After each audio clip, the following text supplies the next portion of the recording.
हाँ जी बच्चों, स्वागत है आपका आप ही के channel science by Kanish Sharma में। और मैं हूँ आपका बायोलॉजी टीचर कनीश शर्मा। बच्चों, हम +1 बायोलॉजी कर रहे हैं, ठीक है। और ये जो हमारा लेक्चर है ये कौन सा है? लेक्चर नंबर 9 है, ठीक है। इसके अंदर हम मेनली क्या पढ़ने वाले हैं बच्चों? इस लेक्चर के अंदर हम सीड के बारे में पढ़ने वाले हैं, ठीक है। जो सीड है आपको भी पता है, दो टाइप के सीड्स होते हैं, ठीक है। कौन कौन से होते हैं? एक होते हैं डाइकोट सीड्स और एक होते हैं मोनोकोट सीड्स, ठीक है। आप जानते हो ना इनको, पहले लेक्चर के अंदर हमने पढ़ा था इनको। एक कौन से होते हैं? डाइकोट सीड होते हैं और दूसरे कौन से होते हैं? Monocot seed. इनका नाम किस बेस पे पड़ा है बच्चों? जो डाइकोट सीड होते हैं उनके अंदर कितने कोटिलिडन्स होते हैं? 2 कोटिलिडन्स होते हैं, ठीक है। कितने कोटिलिडन्स होते हैं? 2। और जो मोनोकोट सीड्स होते हैं उनके अंदर कितने कोटिलिडन्स होते हैं? 1 कोटिलिडन होता है बच्चों, ठीक है।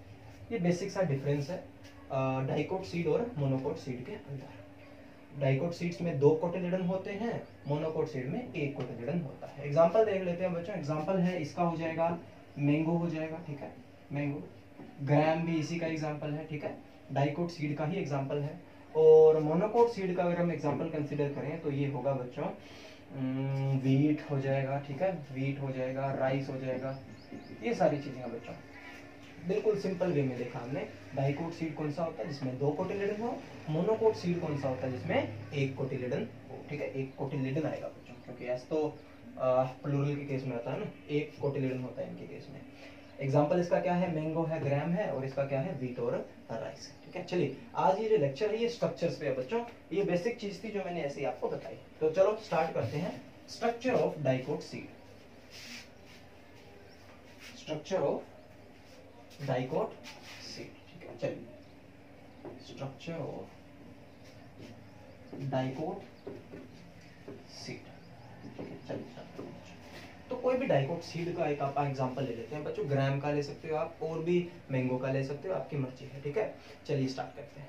तो डाइकोट सीड के अंदर मेनली बच्चों, सीड के अंदर होता क्या है? जो सीड की आउटर कवरिंग होती है ना, उसको सीड कोट बोलते हैं, ठीक है। सीड कोट क्या होता है? ये outer covering of seed, outer covering of seed, यानी सीड की जो आउटर कवरिंग होती है, बाहर वाली कवरिंग होती है, उसको क्या बोला जाता है? सीड कोट बोला जाता है बच्चों। आप बहुत सिंपल से वे में इसको समझ सकते हो, ठीक है। बाहर वाली जो कवरिंग होती है उसको क्या बोलते हैं? सीड कोट बोलते हैं। अब बच्चों अगर मैं इसको सिंपल वे में समझाऊं, जैसे चना है तो इसका अगर आप सीड कोट देखें वो कुछ आपको ऐसा सा दिखेगा, ठीक है। चना, तो ये जो सीड कोट होता है ना, इसकी 2 लेयर होती है, ठीक है। जो आउटर लेयर होती है उसको बोला जाता है टेस्टा, और जो अंदर लेयर होती है बच्चों उसको बोला जाता है टैगमन, ठीक है। बहुत ही सिंपल वे में इसको समझिए। सीड की जो बाहर वाली कवरिंग होती है उसको क्या बोला जाता है? सीड कोट बोला जाता है। चाहे चना हो, चाहे मैंगो हो, कोई भी हो, बाहर वाली जो कवरिंग है उसको क्या बोलना है? सीड कोट बोलना है। सीड कोट की 2 लेयर्स होती हैं, एक होता है टेस्टा और एक होती है टैगमन। जो बाहर वाली होती है आउटर, उसको तो बोला जाता है टेस्टा। जो अंदर वाली है इनर, उसको बोला जाता है टैगमन। क्लियर है बच्चों?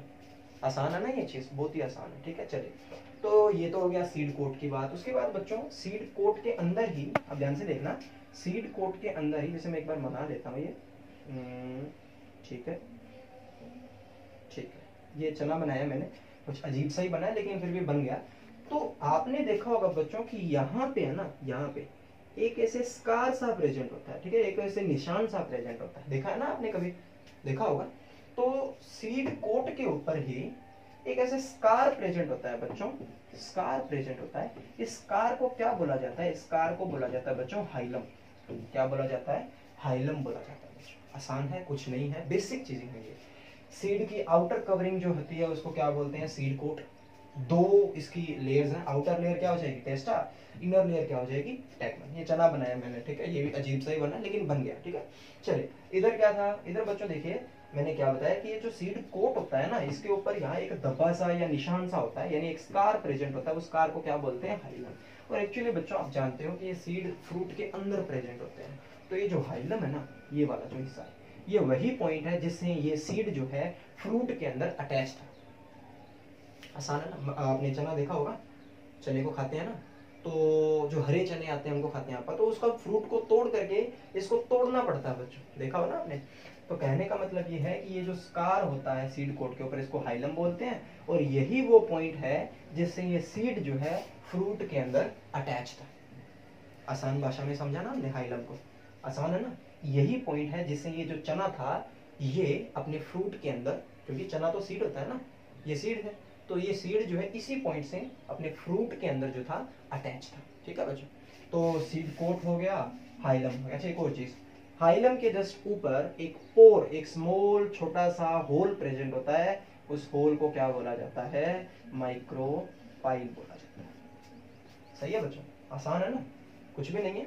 स्कार वो पॉइंट जिससे ये सीड अपने फ्रूट में अटैच था, अपने फ्रूट के अंदर सीड जो था वो इसी पॉइंट से अटैच था, इसको बोला जाता है हाइलम। एक स्कार, एक धब्बा सा ही, ठीक है। और इस स्कार के जस्ट ऊपर एक छोटा सा होल होता है, उसको क्या बोला जाता है, माइक्रोपाइल बोला जाता है। आसान है ना, बिल्कुल आसान है, कुछ भी नहीं है। ठीक है, चलिए तो अब देखिए बच्चों, अब सीड के अंदर एक्चुअल में क्या होता है, सीड कोट को आपने अच्छे से पढ़ लिया। ठीक है, अब सीड कोट के अंदर क्या होता है, सीड कोट के अंदर होता है बच्चों एम्ब्रियो। ठीक है, सीड कोट के अंदर क्या प्रेजेंट होता है, एम्ब्रियो।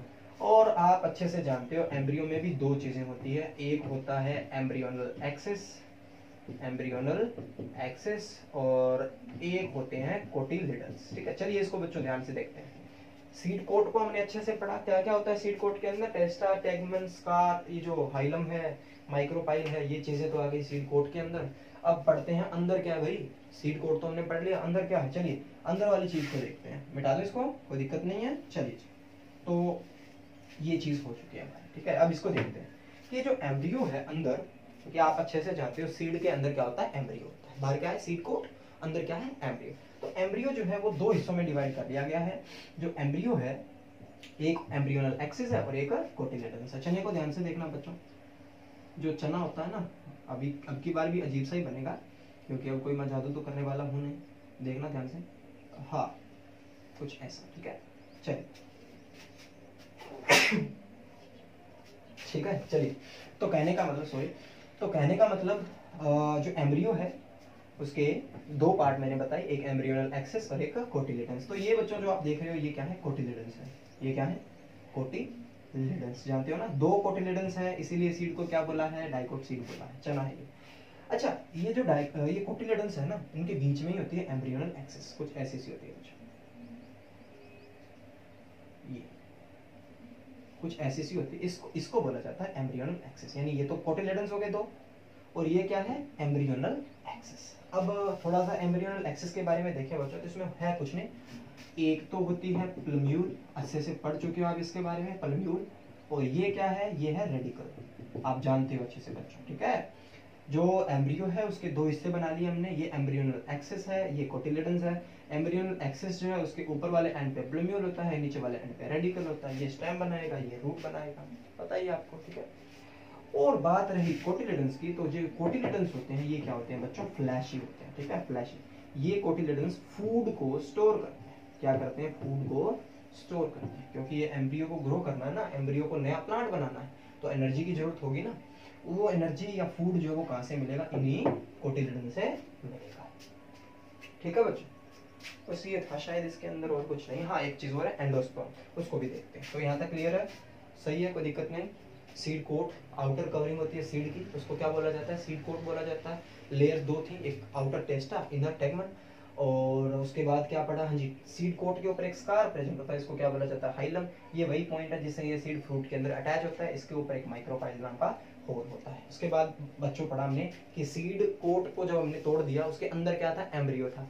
एम्ब्रियो को दो हिस्से में डिवाइड कर लिया, एक एम्ब्रियोनल एक्सिस, एक कोटिलेडन। तो जो कोटिलेडन होते हैं वो तो क्योंकि डाइकोट सीड है तो दो कोटिलेडन होंगे, ये रहे, और बीच में होती है एम्ब्रियोनल एक्सिस। एम्ब्रियोनल एक्सिस का एक हिस्सा है प्लम्यूल, एक हिस्सा है रेडिकल। प्लम्यूल क्या बनाता है, स्टेम बनाता है, रेडिकल क्या बनाता है, रूट बनाता है। और ये कोटिलेडन्स है जो फ्लैशी होते हैं, फूड को स्टोर करते हैं। ठीक है बच्चों, उसके बाद बच्चों कुछ एक डाइकोट सीड्स के अंदर होता क्या है, ध्यान से देखिएगा। कुछ एक जो डाइकोट सीड्स हैं उनके अंदर क्या प्रेजेंट होता है, उनके अंदर जो एम्ब्रियो है ना, गौर करना, जैसे कि एक एग्जांपल है कैस्टर। ठीक है, कैस्टर, उसके केस में क्या है कि जो एम्ब्रियो होता है ना अंदर, कुछ भी मान लीजिए ये एम्ब्रियो है, वो सराउंडेड होता है बाय अ न्यूट्रिटिव टिश्यू। ठीक है, ध्यान से सुनना बच्चों, कैस्टर के केस में ये जो एम्ब्रियो है, ये सराउंडेड होता है बाय अ न्यूट्रिटिव टिश्यू। ठीक है, तो कैस्टर के केस में जो एम्ब्रियो है वो न्यूट्रिटिव टिश्यू से क्या है, सराउंडेड है। इसी न्यूट्रिटिव टिश्यू को क्या बोला जाता है, एंडोस्पर्म बोला जाता है। +2 में पढ़ोगे बच्चों एंडोस्पर्म क्या होता है, या 10th में पढ़ चुके हो आप। ठीक है, तो अगर किसी सीड के अंदर एम्ब्रियो सराउंडेड है by a nutritive tissue which is known as endosperm, तो ऐसे सीड्स को क्या बोला जाता है बच्चों, एंडोस्पर्मिक सीड बोला जाता है। एंडोस्पर्मिक सीड बोला जाता है। सही है बच्चों, कोई दिक्कत है क्या? नहीं।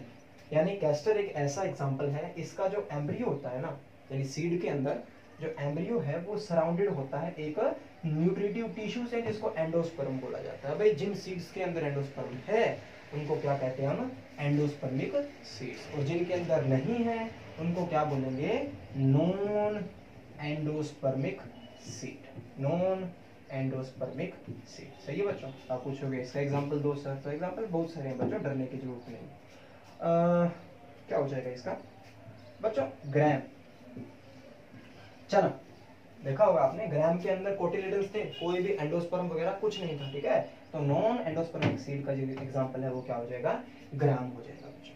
ठीक है, यहाँ तक सही है। तो ये थी स्ट्रक्चर ऑफ डाइकोट सीड। समझ आया बच्चों अच्छे से? आप इसका स्क्रीनशॉट लेना तो ले सकते हो।